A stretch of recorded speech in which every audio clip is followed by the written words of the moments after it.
Welcome back. This is The Explainer. Our conversation with Martha Karua, who's the NARC Kenya party leader, continues. I'd like us to shift our conversation to the frequent court battles, or, what we've seen between the courts and parliament. There have been a couple of laws that have been passed, since 2022 that have been declared unconstitutional, null and void. Some saying it's an indictment on Parliament, the 3-shift laws, the Finance Act 2023, as well as, other judgments from the court talking about upholding the supreme law of the land. You're a lawyer and an accomplished one at that, was once a justice minister in this country. What's your take on what's been happening at the courts with respect to laws passed in Parliament? The courts are right. Public participation should not be taken lightly. It stems from the sovereignty of the people in Article 1, where it is clear that people can exercise their power through their elected representatives and also directly, and they can do so simultaneously. So when people are engaged in public participation, they're exercising their right to direct how they should be governed, how their affairs should be run. And when Parliament ignores the voice of the people, when the executive ignores the voice of the people, they are actually violating the Constitution. And we have seen public participation very hurried. We have seen it being, just given a few days. We've seen people committees going for public participation where only a select few are invited and they are sort of stage managed.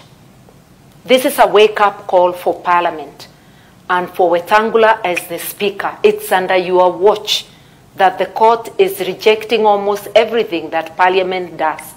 That will be your legacy. Why not conduct public participation following the letter and spirit of the Constitution? Even for the executive, this is a wake-up call. You cannot bulldoze things. Kenyans have a voice. You cannot shut them up or ignore their agency. Listen to them. Stop being tone deaf. Do you think Parliament is listening to the people? Do you still think that the representatives still have the faith of the people that elected them to be there? Not at all. If you look at the so-called vetting, the circus that was the vetting, that will tell you nothing has changed. And I want to say here and now that 35 counties coming out to demonstrate in the large numbers we saw, this is a direct recall by the people of two institutions, namely the executive and Parliament. They should pack and leave. And people don't have to wait for was that Bangladesh? So listen to the people and go when there is time. All right. So what are you saying tonight, Martha? We saw people exercising their power directly in Bangladesh. I don't know any other constitution other than the Kenyan constitution in this world that gives the people the power to exercise their right directly, literally, the power for a people revolution. And so that's the interpretation of Article 1.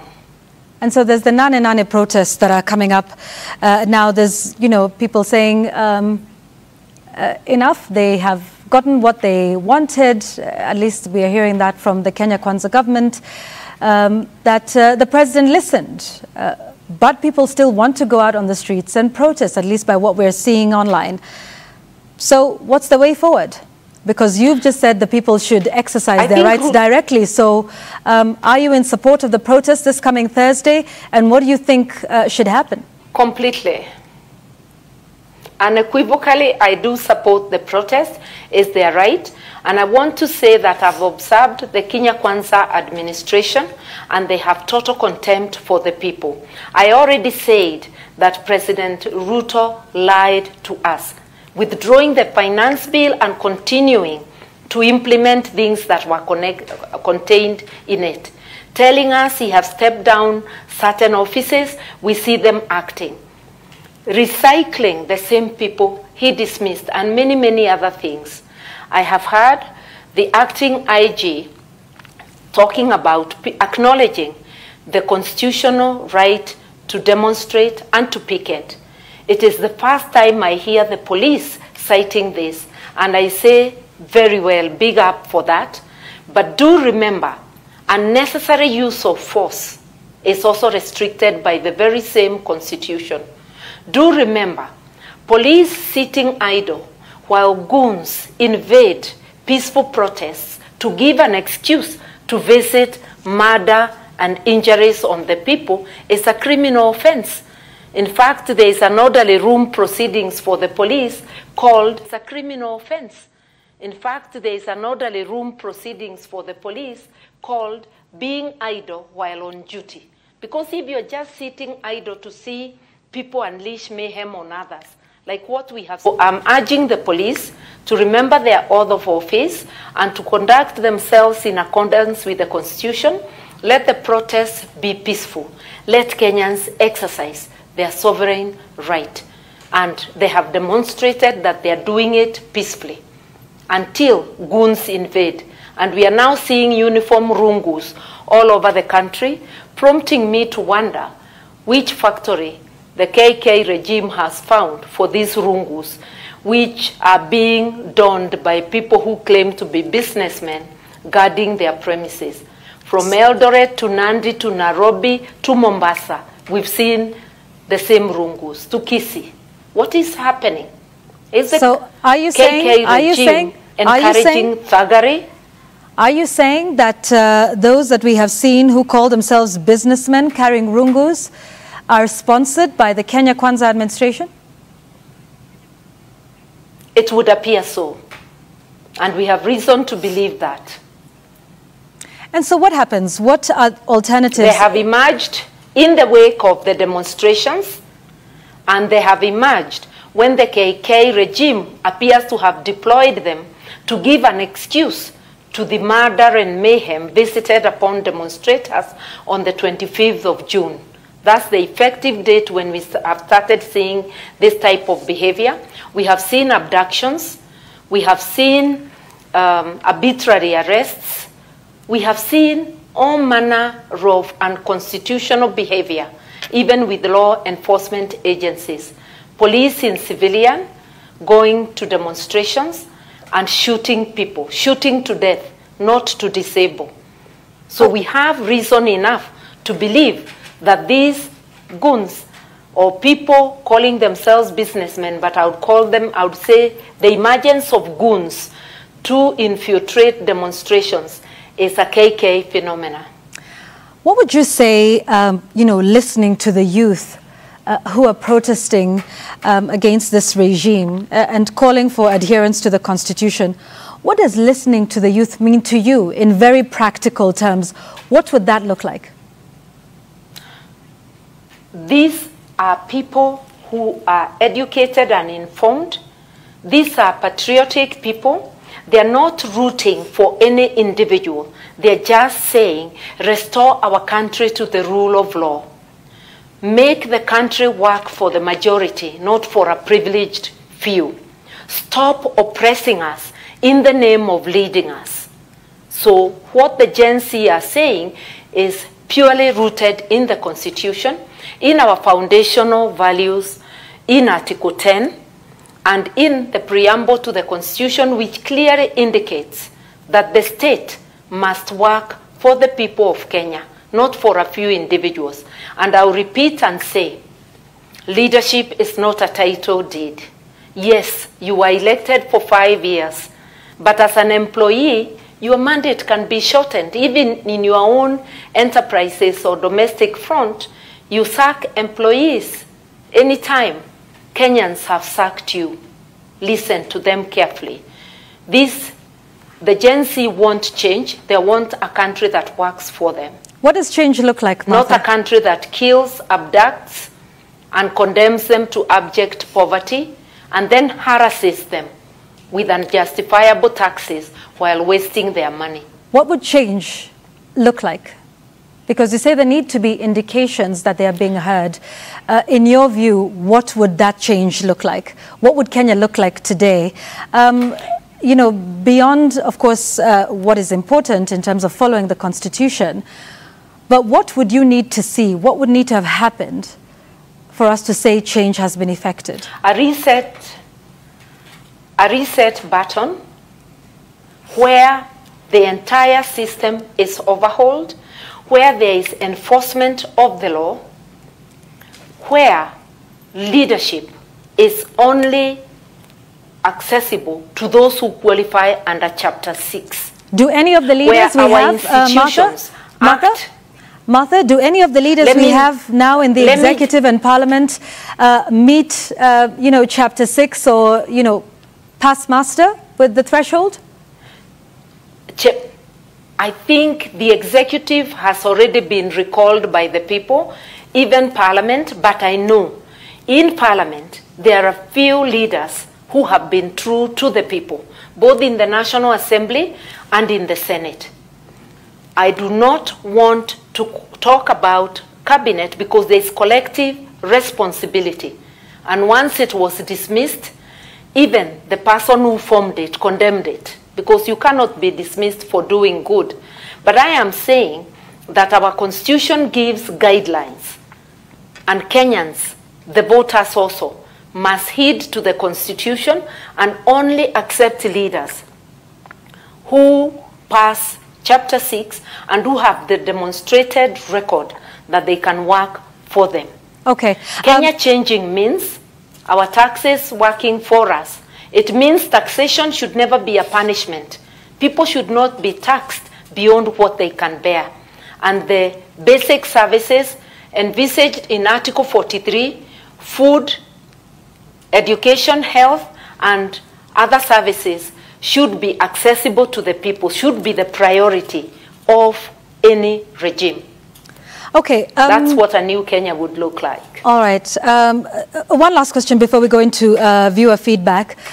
So, you know, the Finance Act 2023 has been nullified by the Court of Appeal. We wait to see its fate at the Supreme Court, where, you know, an appeal has been lodged. The Finance Act 2024 was rejected, of course, following protests from the people of Kenya. That leaves the government with about $500 billion shillings of a gap in financing. How would you propose a government and an administration delivering and implementing on its agenda? Because there's, you know, huge cutbacks, of course, that are going to be experienced in some key development sectors. Martha, what would you do in circumstances such as these? It's simple. Non-priority spending, stop it. And that's why Dr. Ruto ought to have kept his word to do away with the offices of first, second, and third lady, would have cut down on his advisors or removed them altogether, and many, many other areas. I want to say this, that the last report of the Auditor and Controller General, the good lady Nancy Kadongo, clearly shows that 1 trillion, not 1 million, was lost in either corruption, outright theft, or wasteful spending. So the $500 million you say KK regime will miss because of the nullification of the Finance Act 2023 and of the rejection of the 2024 is nothing. Prudent spending. You have all the money you need without increasing taxes. Okay. Oppressing people should never be your first option. Prudent spending. And economics is just akin to common sense. What do you do when you have less funds on your hands? You prioritize what really matters. You cannot go spending on luxury in your home when your children have no food or fees for education. This government, the KK regime, is operating contrary to common sense, if I may say that with respect to it. Thank you for that. Let's get to viewer feedback now. This one is from Gadharonjo 1, I believe. That's the one I want us to get to in a moment, because she's already answered this one. So, Martha, this question says that you had agreed to deputize Raila Odinga. Politics seems to be all about personal interests. Ask Karua, had she been proposed at the table for a slot, would she have turned it down? Of course. I wouldn't work for William Ruto. Whatever changes and whatever quality of people he gets, he's the minister for everything. He will not let anybody work. I have experience of working with these people in Parliament. I know at least Raila is easy to work with. You can differ, but you can sit across the table and discuss it. There is no way I would accept to work for William Ruto. All right, and they didn't ask me. Let me not pose like I was asked. They also know my position. Okay, I want to take another one from Frosty King 1. I think you've already answered your take on the Nane Nane protests. But here's the question. Will we see you on the streets as a sign of perhaps support of the protests? That is what now I would call a personal choice. I have a personal choice. I need not announce what I will do, but I'm fully supportive. You may or may not see me. Okay. What sort of support are you giving? Moral support is more than enough. Even this statement itself is support. My Twitter handle, moral support, not financial support. I know KK is looking for financiers. There's nothing to finance, and I'm not a financier. Here's another question. Is there a risk that we're encouraging the creation of criminal gangs that could become a new menace? This is based off of what you were saying earlier. As a former Cabinet Secretary or Minister for Justice and Constitutional Affairs, what's your advice to the Kenya Police? I would ask them to follow their oath of office, and yes, encouraging criminal gangs will come back to haunt all of us, including those who have sent them. I have seen occasions of leaders who support criminal gangs later being beaten by or assaulted by gangs sent by the people they worked with before. I would not myself advocate attacks through use of criminal gangs, even on my worst opponent. As Kenyans, let us be responsible, let us be each other's keeper, let us differ with respect, and let us let everybody advocate for their position without resorting to physical violence. All right, my final question to you, Martha, talking about the youth and listening to them and effecting change. What does that look like for Na Kenya as a party? And what role do you see the party playing going forward? I know you talked about having a voice, in the political space we're in now, even if you may not have numbers in the House. But what is Na Kenya's strategic position, and what does the strategy look like going forward in the country's political democratic dispensation? Na Kenya is in the process of rebranding and spreading its wings through aggressive recruitment throughout the country. I want to remind viewers that even the political party in power now was only formed the other day just before the elections. So the fact that we have no members of parliament is not a deterrent to us being the next party in power through the ballot. We are ready for the task. We are up to it. Watch the space. Thank you, Martha Karua, Na Kenya party leader, for joining us on The Explainer tonight.